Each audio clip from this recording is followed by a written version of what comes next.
All right, this is what we look like from behind.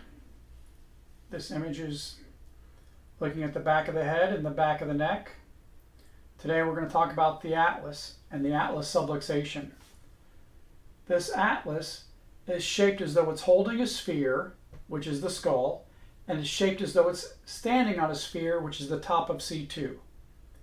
We measure the relationship between the head and the atlas. It has to be orthogonal. That means 90 degrees to each other within 0.5 degrees. We also measure to make sure that the cervical spine is in proper relationship to this atlas. When we get injured, it's the atlas that is more freely movable than any other vertebra. From C2 down, we have two facets and a disc.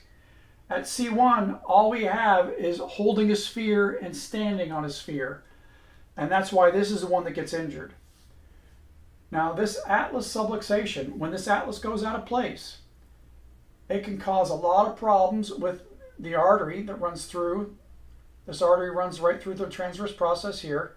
You got a vein that exits through the transverse process. And in front of this vertebra, you have the jugular vein. And when this atlas is out of place by several degrees, it can put pressure on that jugular vein. Now, the main thing that comes from an atlas subluxation is the cerebrospinal fluid that goes around the cord and around the brain. And when the cerebrospinal fluid becomes aberrant, when it is no longer circulating like it should, then you're going to have all kinds of problems. The cerebrospinal fluid has to go deep into the brain, penetrate all the different areas of the brain. The cerebrospinal fluid runs up, in and around the brain in all the different sections, comes back down through the cord and back into the low back. Dr. Middleton, who invented the MRI, is now making motion picture video MRIs of this cerebrospinal fluid flow before and after an atlas adjustment. He has figured out what normal looks like, what aberrancies look like. He's actually been able to measure the speed of the cerebrospinal fluid as it goes and penetrates all these different areas of the brain. So basically, if you've been told you're a hypochondriac because the doctors can't find out what's wrong with you, then quite possibly it's because it's a technology problem that we haven't had the technology to be able to find out what's wrong with you.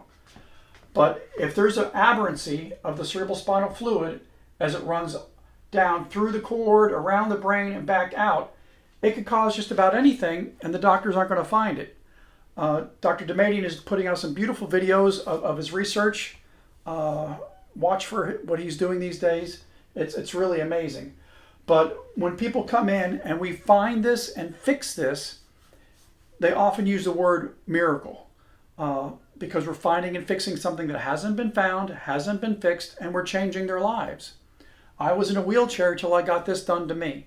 I had environmental illness. I was allergic to the world, it seemed like. Food, pretty much any food I was allergic to.